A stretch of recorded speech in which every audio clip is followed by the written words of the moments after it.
Welcome to Lessons in Leadership. Steve Audubon. I had to jump right out there. Energy late in the day. Can't just keep drinking coffee to stay awake. Mary and I have color coordinated once again. Hey, Mary, do we ever talk about what we're going to wear? It is mysterious. It seriously is freaking me out right now because we never, ever, ever talk. And not only that, in true magician fashion, I didn't even know what I was going to wear for the segment. I was just telling the team, I totally base it on the temperature of the studio where I'm taping. And right now the air kicked on. So I'm like, all right, I'm feeling good. But if it gets too hot, if it gets too cold, I was really hot before. So I went, but if it were actually really, really chilly down here, then I would have had a long sleeve shirt on. So enough about our attire, but we look great. So that's all that matters. I agree. That is it. Yes. And speaking of looking great, sounding great, being great, Mary, why don't you introduce our very special, talented, younger leader guest? Oh my goodness. Yes, I know. I feel much older introducing Caroline Pizzano, Marketing, Communication, and Social Media Manager for Caucus Educational Corporation. Caucus Educational Corporation is our sister nonprofit where we do television producing for PBS and News 12 Plus and a whole bunch of other digital broadcast outlets. So nice to have you with us, Caroline. It's a pleasure to be here. Caroline, let me ask you a question. How long have you been working with the Caucus Educational Corporation? Just under a year and a half. I started in March of 2022. So we brought Caroline on during the pandemic. We've gone through lots of iterations and challenges on our communication marketing team. All right, you ready? Caroline, when we sent you the chapter in the new book, Lessons in Leadership 2.0, the tough stuff, when we sent you that chapter called, I think it's called, Is Everyone a Leader? Is a question mark. Is that right, Mary? I think I think that's what we went with. Is everyone a leader? What resonated for you? Because I believe you had a reaction to that. What was it, Caroline? From my memory, I think the chapter was about how everybody has the potential within them to become a leader, including people of my age, from any background. And I agree with that. And up until probably this year, when I came on board with CEC, I didn't really view myself as one because I was never on a team where anybody called me one. So I never called myself one. And that's what I took from that chapter. That's exactly what Caroline said, Mary, is that no one ever called me a leader. No one ever thought of you as a leader. So you didn't think of yourself as a leader. Since you read that chapter, and obviously we've obsessively talked about it with you, and you've become a terrific young leader making a difference on so many levels. How do you believe you've evolved in the most significant way or ways as a leader in the last 18 months? Well, I would say the obstacles that we've been through in the last just 6 months alone have made me evolve into the leader that I am today. And curveballs are just a part of the workforce and life in general. And you live and you learn. And I can definitely say that I have learned more in the year and a half that I've been with CEC than my 4 years in higher ed. Well said. Mary, go ahead. Yeah, first of all, looking on like a proud. I'm like a proud little mama bird. I cannot even tell you. I mean, Caroline, and I know I've said this off the air and I'm happy to say it. I'm proud to say it on the air. And I know you feel like you've grown and evolved as a leader. Like you came on board and we were so impressed with you, even from that first interview with you, your confidence, you obviously care, and that just totally comes through.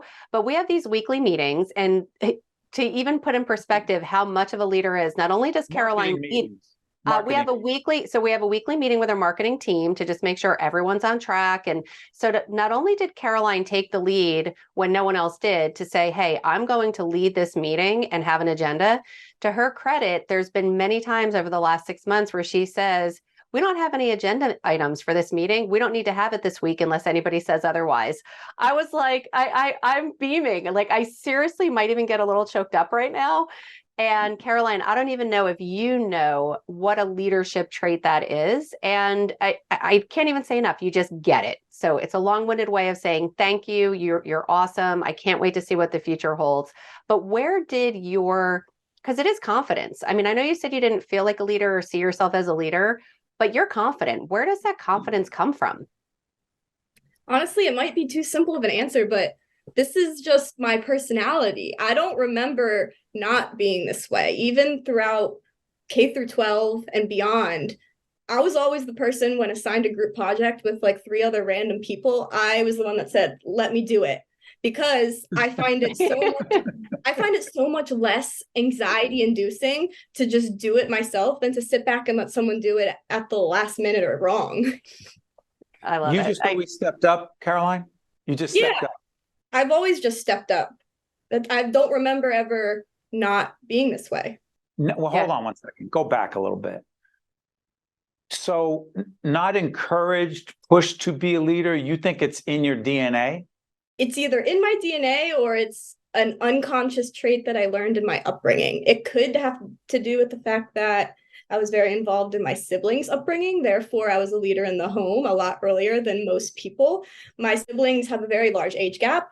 The biggest one being, I have to do the math in my head, like 12 years. Wow. So I was involved in my brother and sister's upbringing pretty heavily. I would wake up in the middle of the night because my sister lived in the same bedroom as me in a crib. And I would put her back to sleep. And then I just got into this rhythm where I would take control. And I guess that followed with me to adulthood. Yeah. But I'm curious about this. I had asked you this, I forget, I called you one day, and I think sometimes Caroline's like, why is he calling me? Is there a problem? Because I try not to super micromanage, even though I'm sure I do in an unhealthy way at times. But I remember calling you one day, and I just wanted to know how happy you were, if you were happy. And I don't know, you probably don't even remember. It was a Friday, and I called you and I said, yeah, but we don't see each other much. We're fully remote. And how comfortable are you with working remotely? You remember what you said? Very comfortable. But what? But there's a lot of people saying, "Hey, you need to be in the office every day or several days a week. You need to be in the same space, the same whatever, for cohesion, for being together, sharing ideas." But that's not you. No, I very much disagree. And I'm not saying that the people who enjoy being in an office are wrong, because that just comes down to personality differences. But having an employer that gives you a choice, I think that's amazing. That's probably the biggest silver lining that came out of COVID, is that we now have a choice of where we want to do our jobs. And if I'm given a choice, I want to do it at home. Why is that? I just think my quality of life is better at home. Like today, I did my laundry. When I get an apartment. Hold on. Wait a minute. Hold on. That's it. You're fired. It's 3:00 in the afternoon, and you just told us you did your laundry. What about for us? Well, of course, work is better at home too. I mean, it's just, you get to disconnect yourself a little bit more. I'm in my own bubble here. I get to make my own schedule, not literally. I mean, obviously I'm on the clock from 9 to 5, but. Hey, she's on the clock before and after that, but go ahead. Yeah. Well, and that's the point, right, Caroline? That's what you were just about to say, that it's not about punching in at 9 or punching out at 5. If you need to run get a cup of coffee or have a doctor's appointment, you can get that stuff done and still get your job done at the end of the day. Exactly. And the doctor thing, that's probably the biggest part. Like I go to the chiropractor 1 to 2 times a week, which is 5 minutes from my house. But if I was going from Montclair, every doctor's office in New Jersey would be closed by the time I got there. And that's for every doctor appointment. At my previous job, they would have taken that out of my PTO if I left during the day. What?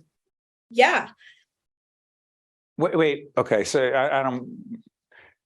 I remember you saying something about this. I was like, did she just say she had to check when she wanted to go to a doctor's appointment? Or so Mary and I, we were talking, remember this section, check our website, the Leadership and Wellness Connection.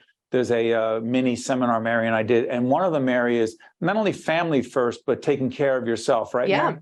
exactly. Taking care of yourself and not having to, and I always say to the team, listen, if you're going to be gone for more than an hour, just shoot us a text, A, so we know where you are, but B, so we're not going to bother you. If you have a doctor's appointment, send it around, not because we're babysitting, but we don't want to be calling you while you're sitting in a waiting room. We all know each other's schedules in terms of when you need to be on a meeting. Everybody's getting their work done.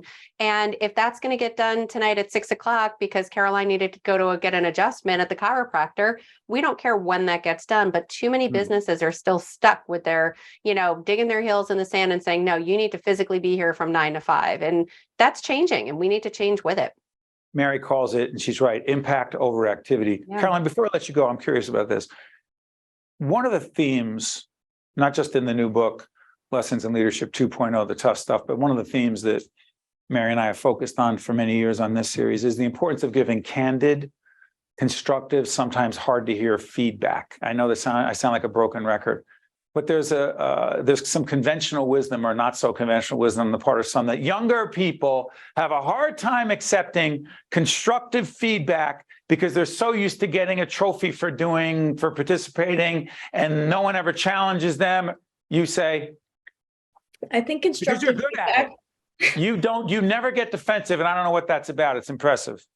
I think you need to have constructive feedback. I would much rather get feedback from you and Mary on the spot after making a mistake than wait a whole year until my yearly review and hear about all of these things that I was never made aware of, you know? So just being transparent and upfront is appreciated, whether it's positive or negative. Mary, how did she get so mentally, emotionally? I have no idea. You're like, you are more mentally and overly adjusted for like a 35-year-old. And I know you're in your 20s. We won't have to reveal. Steve and I don't reveal our age. You don't have to reveal yours. But you are in your 20s, right? Yeah. Is it reverse? Yes. She's 25. She's 25. All right, I got to get out of here. I got to go.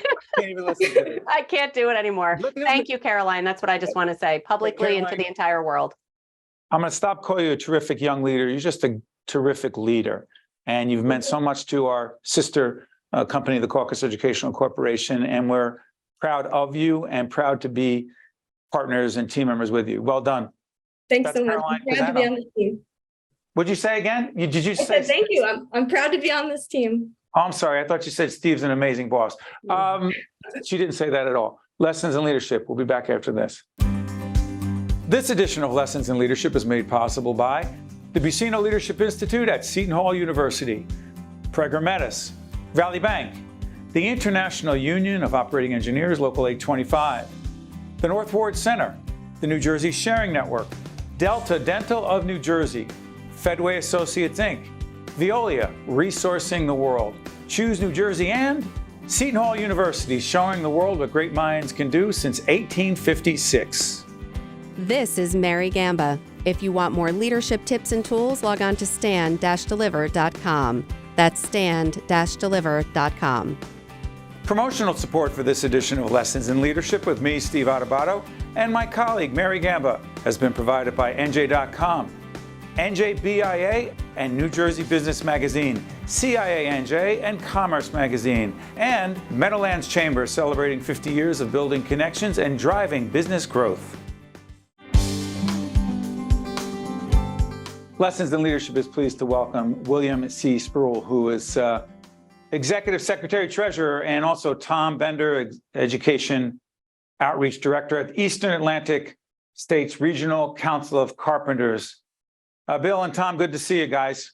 Great to see you, Steve. Thanks for having us today, sir. You got it. Hey, listen, Lessons in Leadership, all about partnerships, collaboration. Talk to us, Bill, about the Carpenters collaboration as it relates to, we were talking about this offline one day. The infection control risk assessment, what is that and what does it have to do with collaborating?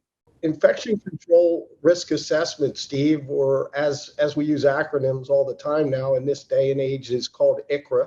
ICRA, I-C-R-A. Yes, sir. And I actually asked Tommy Bender to join us because Tom is our resident ICRA specialist for the council and also heads up our programs within our regional council. And this is also a national program that the United Brotherhood of Carpenters has developed over the years. And I'm really proud to think back when this all got started, and Tommy, correct me if I'm wrong, but it may have been about, 12 or 15 years ago, right in Pittsburgh, which is one of our regional offices. There was a gentleman named Ricky O, and I'm not going to try to pronounce his last name because it's a very, very long, hard to spell name. But Rick, I consider Rick to be kind of like one of the grandfathers of ICRA.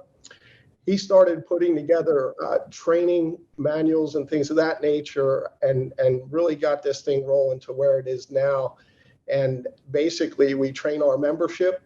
We also train other construction personnel and other union members, as well as architects, engineers, and healthcare personnel for best practices to avoid any kind of issues with regards to infections during an active construction site that's going on within a healthcare facility, or even minor renovation work and things of that nature. It's so dangerous if you have untrained people working around folks that are in healthcare facilities. You can just compound their issues.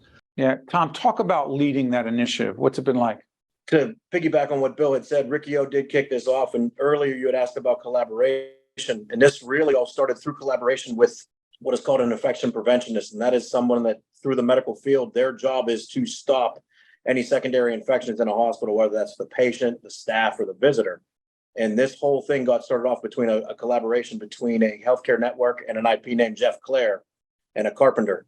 But overseeing it, there's a lot here. There's a lot that goes into it. And if you think about it from the eyes of a tradesman, what's the difference between building a hotel and a hospital? A lot of concrete, a lot of metal studs, a lot of drywall, a lot of furniture. It's the people you're working around. That's right. That occupy the space now. It's going to also be the people that are going to occupy the space in the future. So this program is more about the why do we need to do this? It's to get the buy-in, because the how we do that every day. So this program is really, it's how do you teach somebody the why behind the facts? And I always say it's similar to having kids. If your kids invite friends over and they walk in the house with muddy shoes and you never told them you don't want muddy shoes in your house, how are they supposed to know you're not allowed to wear muddy shoes? So if you don't tell people your expectations, how can they possibly comply with them? That's good stuff. Mary, go ahead. Yeah, and I'm going to shift gears. This is all about innovation and all things that is just lay people we don't think about, right? We see hospitals go up. We see new construction going up. There's all of these, medi clinics going up. Shifting gears, Bill, talk a little bit about the innovation on the solar energy. I'm sorry, not solar, wind energy. Wind energy. And talk about what the Carpenters is doing in that regard, because there's a ton of innovation there, something that's really one of only maybe the only one in the country, one of only a few in the country. Talk a little bit about that. Sure. Thank you, Mary. We have some really exciting news that just came about. There's a specialized certification that's going to be required for anybody to work offshore on any of the construction vessels for offshore wind, or even on an onshore site. And it's called the GWO, or the Global Wind Organization Training Certification. And it's a 40-hour course. So with purchasing a dive school and then having our heavy construction outdoor training center in Hamilton, we've been able to go to the GWO organizations. Well, hold on. What's GWO, Bill? I love all the acronyms. I think to be involved in the Carpenters, there has to be acronyms. What's GWO, Bill? GWO is a European safety standard for global offshore wind. And because the United States didn't have anything set, because the industry is very new to our shores, Steve, they're requiring the GWO training. And once again, it's a 40-hour course. It runs about $3,500 to send somebody away to Massachusetts to actually have them get the certification. And it's only good for 2 years, and then you have to get a recertification. And there's other requirements for safety that are going to be involved as well. But we went out and we've gotten our training centers the ability to provide GWO. And we're actually talking to the other trades that are going to be involved in the process of putting the turbines together. And we're going to allow their journeymen and their apprentices to come through our training right in South Jersey if they so choose. One, they're going to save some money, and two, they'll probably be closer to home and may not have to put people up with lodging and per diems and things of that nature. Tom, as you're listening to Bill, when you signed on board, right, as part of the Carpenters brotherhood, sisterhood, the family, did you ever imagine that the union, that the profession would change and innovate and evolve so dramatically, Tom? I'll be honest with you, I didn't know the union existed outside of Western Pennsylvania. To see where we've come in the 17 years I've been a part of it, I look forward to where we're going to be in 17 years from now. It just keeps evolving. Bill, is that because a big theme on Lessons in Leadership is pivoting, evolving, adapting, and taking the initiative? Do you have to drive that on a regular basis, Bill, or is it coming from the organization, or both? I think it took us a while to get to the point where we're at now, Steve. But the answer to your question is yes, it has to be driven from the top. and from every level. But we spent the last few years, I've been at the leadership now going on 4.5 years. I actually, myself and my executive board have an election coming up this August, actually, a little bit over a month away.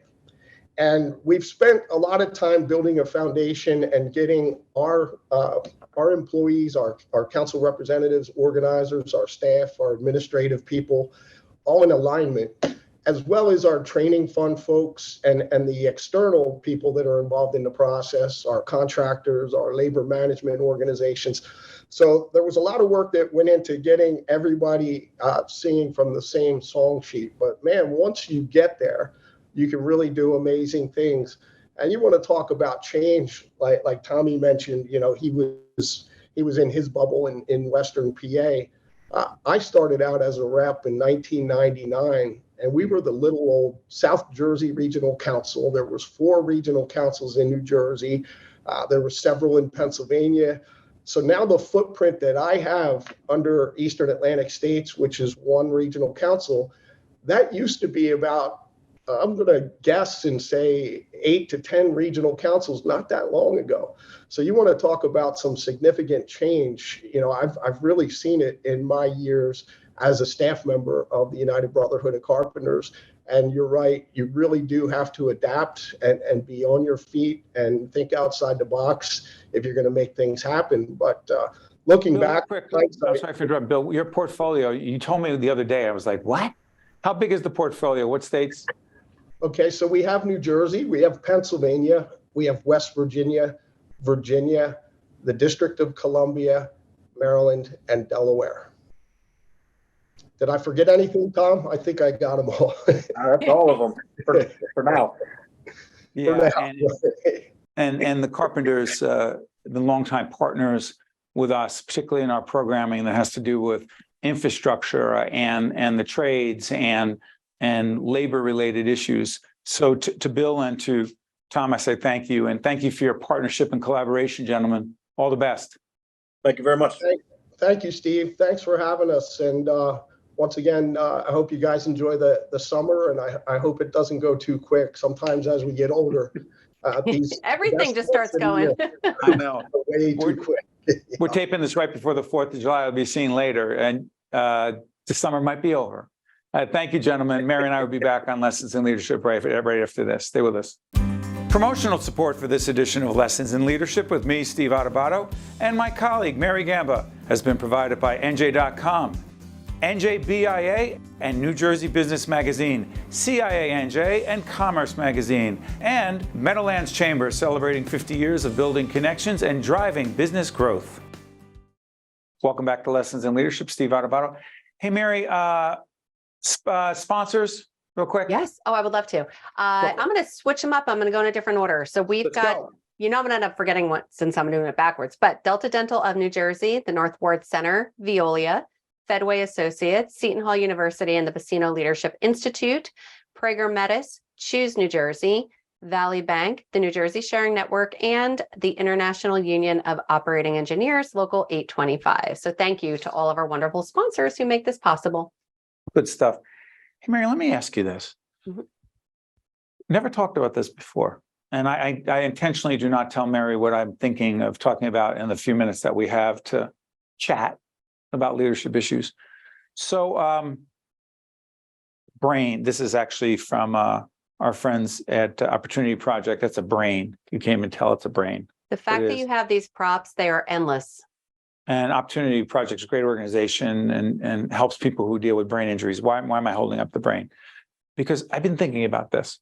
So as we get older, Mary, not everyone, but some people, and I know I saw this with my dad, who passed away a couple of years ago. He experienced significant dementia. He was a very strong leader. Look him up, Steve Adubato Sr. But the point I'm making is that the brain, our mind, stuff happens sometimes, you know? I'm praying it's not genetic. Who knows, right? So, and my mom, who is watching all the time, she is sharp as a tack. Why am I saying all this? It's not about presidential politics, but I will say this. We have two people, and I mentioned this before, President Biden is 80 as we speak. If he's reelected, he'll be 86 on the back end. Your dad is going to be 83. Yeah, by the time this airs, he'll be 83. Your dad's sharp. Talk about sharp as a tack, really sharp. But Donald Trump, high in the 70s, right? I think 77. But here's my point. To what degree do you believe, Mary? And again, I couldn't care less about anyone's politics. You have to, in New Jersey, there's an age limit for judges. We've had clients in the accounting field that have mandatory retirement. But leadership into the 70s and 80s, do you believe there's any correlation between, not in every case, but cognitive ability, age, and leadership? I know it's wrong. No, I mean, definitely there's something that, I don't know how, I think the problem is going to be, and it's going to be interesting to see, especially as you said, with the presidential election coming up, what is going to be the gauge? What is going to be the parameters, right? As people get older, if they have to retest for their driver's license, they have to take a test. They need to physically be tested. How do you test, right? What quantitative or qualitative information do you use? So I believe that no different than there's an age, right? You have to be X age. What is it? 20? I don't even know how old it is to run for president of the United States. There should be 35. Okay. Yeah, there should be a cap as well, because again, it just for decision making, for overall health, and for any risk factors that we all get as we get older, you get increased risk factor for stroke, for heart issues, for arthritis, you name it. In the devil's advocate, age discrimination. Devil's advocate. Well, I mean, we all want baseball players, right? They need to retire. No different than their physical, their physicality. But Mary, this is about your brain. It's not about whether you can run the 60-yard dash. I mean, come on. I know, but then with that argument, are we going to say then that we do let anyone run and then leave it up to the public to decide? But then what if you get two 80-something-year-olds that are running for president? Right? Like, I don't know about you. I want to be on the beach when I'm 80. Yeah, but listen, I don't care whether people like or dislike Dr. Fauci, but he's 82, I think. And talk about sharp. Right. Cognitive, great communicator. Again, doesn't matter whether you agree or not. There's an answer. I think that if you leave it up to the voting public, then I think we do need to truly let the voting. Leadership? Do you think that leadership is correlated with age at all on the upper end? I don't think leadership, their ability to lead, I don't think that I think if anything, the older you get, the more wise you get. My uncle Aldo, and I know I told you this, just turned 102 and his wife is 103. God bless them. They are both alive, living in their own home. And you can have a conversation with them. They are true leaders, but I'm sure neither one of them would raise their hand and say, I want to be the president of the free world, right? Like there has to be a time that, you just don't, you could still be a leader, but you shouldn't be the leader of the United States. Is there an age limit, or they throw you off the stage in the broadcasting world? Yeah, but don't worry, you've still got at least another 5 years. That's Mary Gamba, whose contract is coming up next week. Elvin is saying goodbye. He's a very young and talented director. See you next time on Lessons in Leadership. This edition of Lessons in Leadership is made possible by the Pizzano Leadership Institute at Seton Hall University, Prager Metis, Valley Bank, the International Union of Operating Engineers, Local 825, the North Ward Center, the New Jersey Sharing Network, Delta Dental of New Jersey, Fedway Associates, Inc., Veolia, resourcing the world, Choose New Jersey, and Seton Hall University, showing the world what great minds can do since 1856. This is Mary Gamba. If you want more leadership tips and tools, log on to stand-deliver.com. Promotional support for this edition of Lessons in Leadership with me, Steve Adubato, and my colleague, Mary Gamba, has been provided by NJ.com, NJBIA, and New Jersey Business Magazine, CIANJ, and Commerce Magazine, and Meadowlands Chamber, celebrating 50 years of building connections and driving business growth.